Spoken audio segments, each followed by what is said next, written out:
Algum tempo atrás, nós trouxemos a parte 1 de jogadores que já atuaram com as duas mais tradicionais camisas do nosso futebol.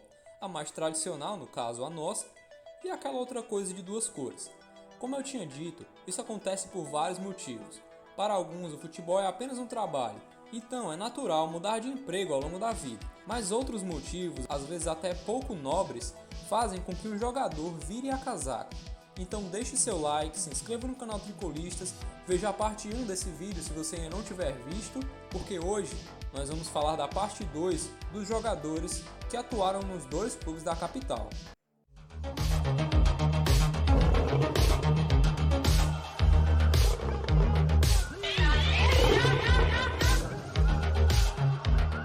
Bechara. Natural de Maranguape, Bechara era da categoria de base do Fortaleza ainda no futsal, na metade dos anos 90, na época em que foi para a base do rival, se profissionalizando lá e se destacando nas temporadas de 97 e 98, quando chamou a atenção do Santos.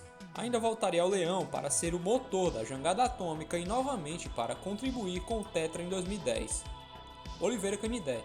Hoje conhecido pelo seu trabalho como treinador, Oliveira foi um jogador muito vitorioso na João Pessoa na década de 80. Depois de rodar o Brasil, ele retornou ao estado para defender a mística camisa do Parque dos Campeonatos, mas uma época não tão boa. Foi um dos jogadores mais experientes do Leão na temporada de 1997, mas não teve grande destaque. Osmar. Jogador de extrema qualidade ofensiva. Osmar foi artilheiro do estadual de 92 com a camisa tricolor. Como era comum naqueles anos de caos financeiro e administrativo, foi mais um jogador seduzido pelos cartolas da João Pessoa. Carneiro, tido por alguns como o maior jogador nascido no Maranhão a jogar no futebol cearense, Carneiro, que na verdade se chamava Hudson, foi um lateral direito campeão pelo time zebrado no final da década de 50 e início dos anos 60. Já pelo Leão, foi campeão e capitão no restante da década, sendo vice-brasileiro em 68. Thiago Cametá. Chegou ao Leão em 2014, iludiu muitos torcedores por ser um lateral agudo que apoiava bastante as jogadas de ataque.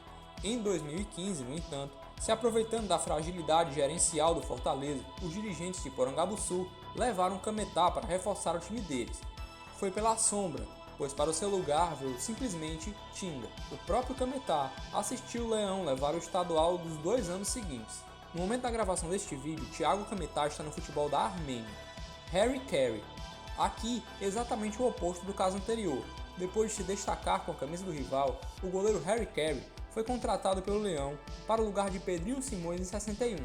Apesar de boas atuações, o Astro, como era conhecido, não conquistou títulos memoráveis com a camisa tricolor. William Pontes. Quando chegou ao PC no final dos anos 60, o William era visto com desconfiança por ser ídolo alvinegro. Apesar de não ter repetido o sucesso que havia tido no time da João Pessoa, ninguém comemorou mais do que ele a conquista do título de 69. Além disso, logo depois de pendurar as chuteiras, em 70, ele emplacou o título do Norte-Nordeste como treinador. Serginho. Um dos símbolos máximos da era Ney Rebouças, o volante Serginho chegou aos 26 anos no Parque dos Campeonatos, vindo do Botafogo. Jogou muito com a camisa do Leão, sendo campeão estadual, deixando o estado para atuar no sul do país. Ainda deu uma passada em Porangabuçu no final da década de 80, antes de retornar para o Rio. No fim, um título estadual com cada camisa. Careca. Como era muito comum na era Baquite, Careca foi mais um dos ídolos decadentes do time rival que desembarcaram no PC, como tentativas frustradas de alavancar o ânimo da nação tricolor em meio àquela maré de desgosto que era o Fortaleza em meados dos anos 2010. Adivinha? Não ganhou nada, a não ser algumas visitas ao departamento médico. Fabrício. Sabe o que eu acabei de falar sobre o Careca? Pois é, faça de conta que eu estou falando a mesma coisa pro Fabrício. Isso é tudo que eu posso dizer, até porque eu não posso provar nada. Mas quem viveu a virada de 2012 para 2013 no Fortaleza, sabe que as coisas no PC eram lamentáveis em comparação ao que temos hoje. Miguel. Miguel foi contratado em 1971 e se destacou com a camisa do Leão no Torneio de Integração Nacional.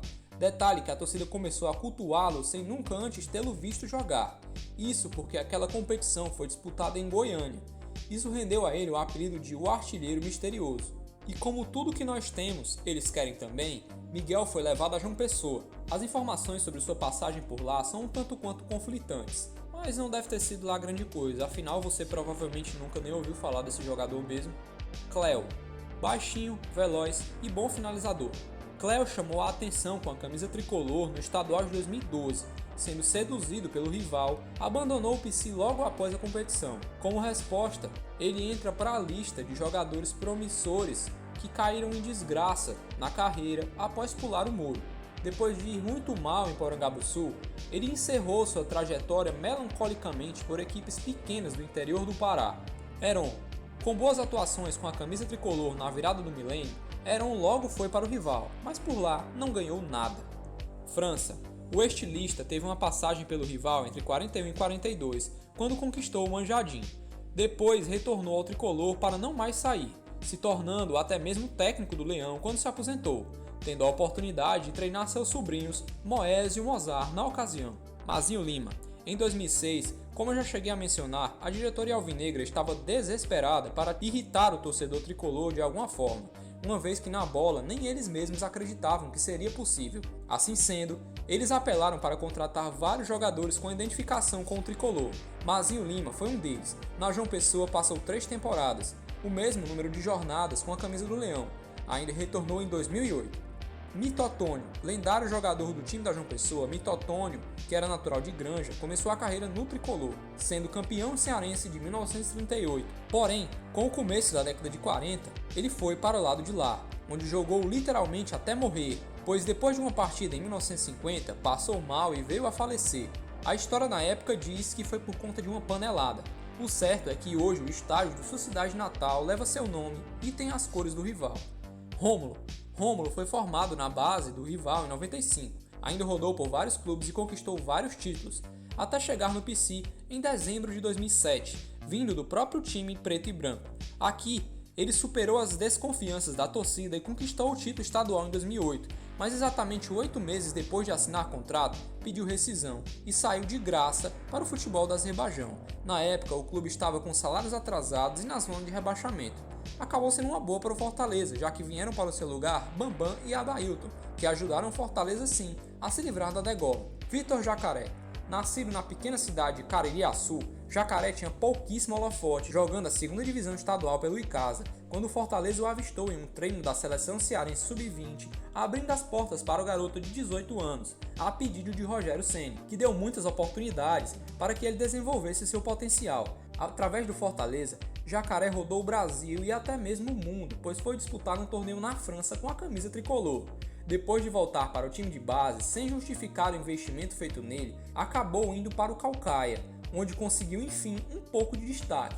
Lá, foi pinçado pelo time da João Pessoa, onde inexplicavelmente foi campeão no Aspirantes, e compôs o elenco do time principal no título da Copa do Nordeste, quando ele se dirigiu a torcedores e funcionários do Fortaleza e fez isso.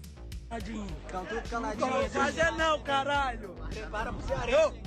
Não virou fazer não meu Instagram, viu? Mas tem que ficar caladinho mesmo. Valeu, preparar pro Cearense. Tem que ficar caladinho mesmo. Deixa eu repreender. Instagram não virou fazer não, mas tem que estar caladinho. Chupa a manga do caralho. Na hora da gravação desse vídeo, Vitor tem 21 anos.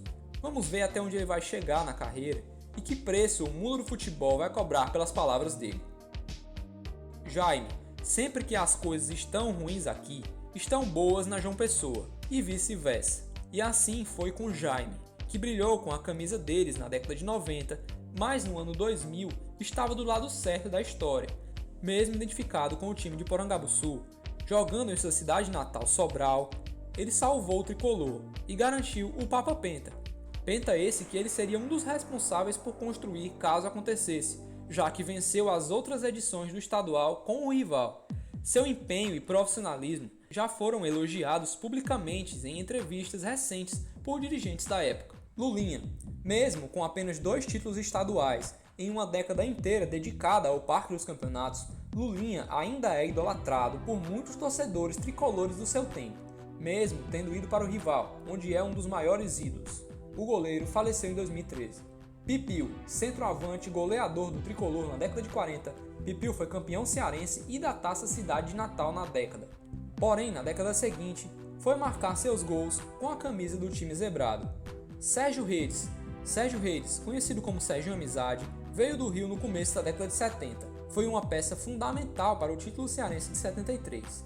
mas em 75 retornou ao estado para jogar no rival, onde lamentavelmente foi tetracampeão em 1978. Alves. O volante Alves jogou sua carreira toda no futebol nordestino, tendo sido 6 temporadas seguidas em Porangabuçu e 2 no Parque dos Campeonatos, 90 e 91. Assis Paraíba. Maestro dos títulos de 82 e 83, Assis passou pela João Pessoa em 84 e 85, sendo campeão no primeiro ano. Ainda voltou ao PC em 86 e levantou a taça do Manjardim em 87.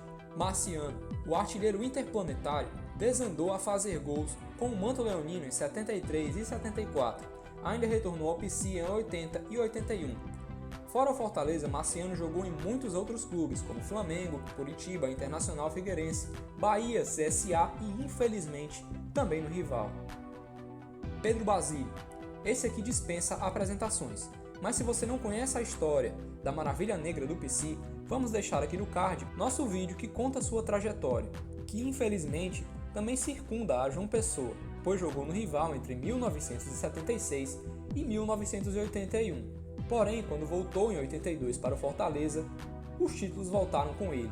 Clodoaldo. Se você viu a capa do vídeo, sabia que ele estaria aqui. Clodoaldo, para muitos, é o maior jogador cearense de todos os tempos. Foi revelado no Leão em 98. Aqui entrou para o folclore do futebol brasileiro. Mas em 2006, quando ele já vinha perdendo espaço no elenco tricolor, tomou talvez a decisão mais polêmica da história do futebol alencarino. Na época, comenta-se que dirigentes da João Pessoa ofereceram um salário quase 5 vezes maior do que ele tinha no PC. Salário esse que talvez eles nem pudessem pagar na época. Mas a questão é que quando foi anunciado, foi aquele escárnio. Vestiu camisa, fez sinal de organizada, disse que sempre torceu para o time de lá e tudo mais. Mas muita gente que conhecia o Clodoaldo disse que ele se deixou levar por conversas de diretores do time zebrado. Vale lembrar também que nessa época o baixinho tinha um histórico de problemas com bebida e um estilo de vida inconsequente. O fato é que perdemos aquele estadual. Clodoaldo até recebeu o perdão institucional do Fortaleza anos depois, mas o sentimento que grande parte da torcida tricolor nutre por ele está muito longe de ser idolatria. É isso. Essa foi a parte 2 do vídeo sobre a infinidade de jogadores que vestiram as 2 mais conhecidas camisas do futebol alencarino. Se gostou, deixe seu like e se inscreva no canal Tricolistas.